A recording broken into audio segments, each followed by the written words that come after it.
Welcome back to this amazing lower body day as I'm warming up, turning up, listening to music, stretching outside before the gym. Then I'm like, let me practice some of my kicks.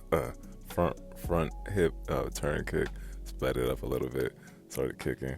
I don't really know much about kicking too much, but I do know that you need to turn your hip, and that's where all that power is. So let's get right into it. We start with our 90-degree front barbell squats, one of the best for the quads. We know, if you know, this is one of my favorites because not only does it target the quads, but it targets the glutes. And what we're doing here is a 5-second hold. Why a 5-second hold? Because the isometric version of a 90-degree complements each other perfectly. And when you're doing this, you're actually challenging your core to balance the weight also. So it's just super benefits in these type of style of training.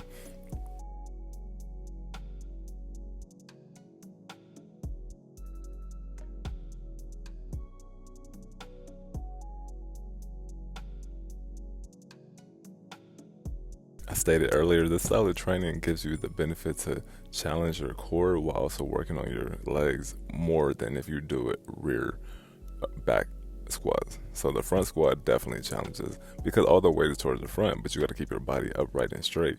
I don't go A to G squats. I always do 90 degree because being 6'3/6'4", brother is tall, and we practice at a 90 degrees. If you get into low, actually, it's not too good.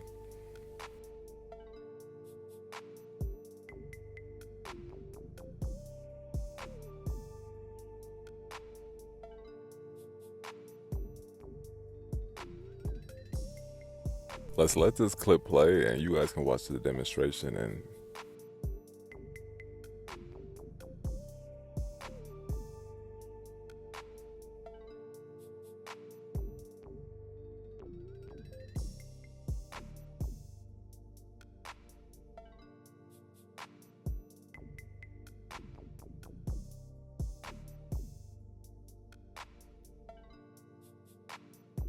as we move to another front barbell style exercise, we go right into the calf raise. One of my favorite.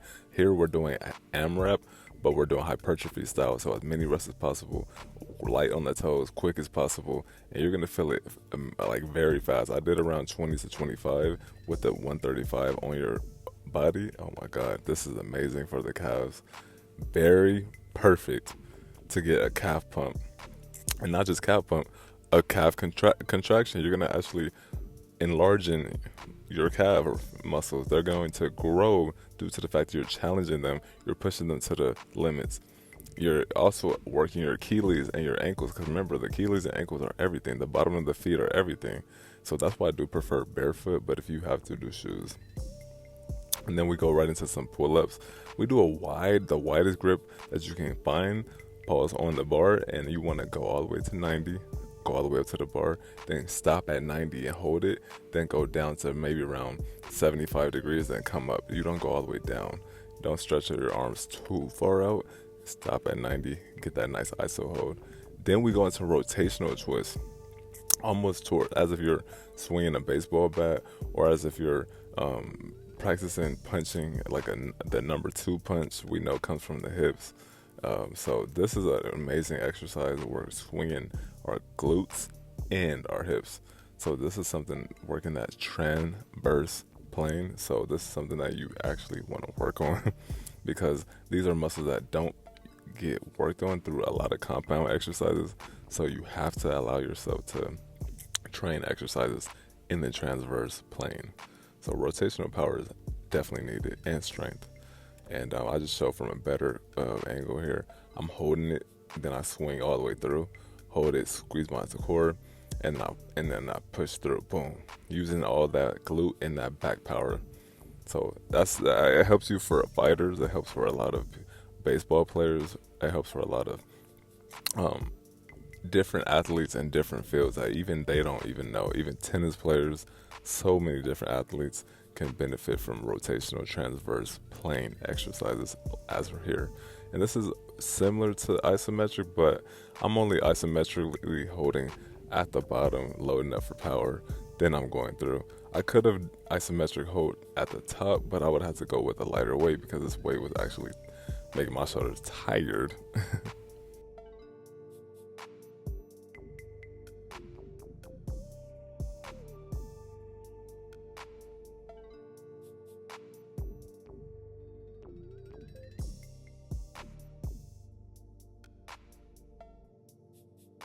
a 90-degree rope pull through.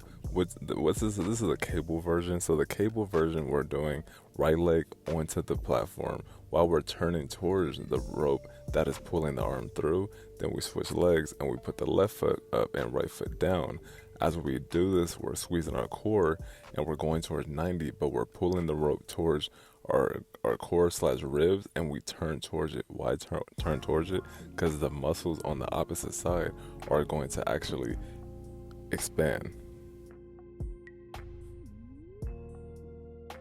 Here for a closer look, as you contract and turn towards you, or even the muscles on the same side, those rear delt, the lats, they're all getting worked. The lower traps are, and you see I'm doing a rotational turn again, working the transverse plane of the shoulder.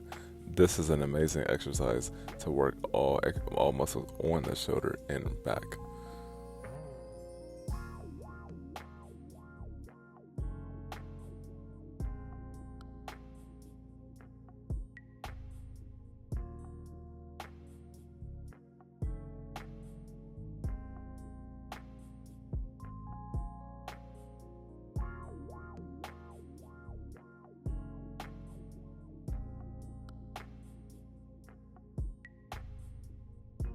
So here we do some double arm cable rows. We're leaning forward, keeping that back straight as possible. Go to 90 degrees, hold it for 5 seconds, squeezing that back and squeezing that core.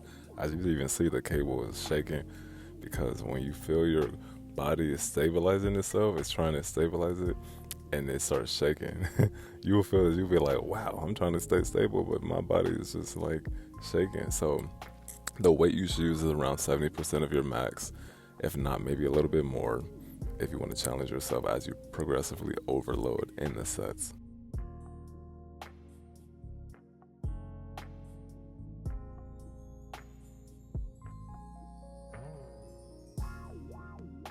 Here I'm doing another version of the same exercise, same different angle from double arm cable rows. I'm holding it, but if you do notice, after I drop set and then I do as many reps as possible, hypertrophy style. So watch.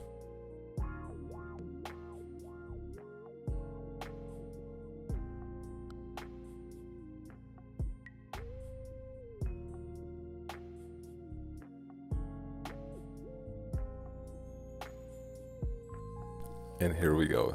Hypertrophy drop set right after you do an isometric set. It's definitely gonna light up that back. And this is how I finish my workout.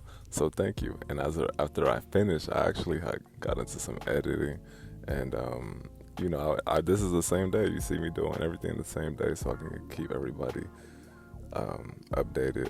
And I was watching some Mr. Lucario Miles on the live stream from Monday, Media Monday. Shout out to them. And thank you for watching. Now let's post this.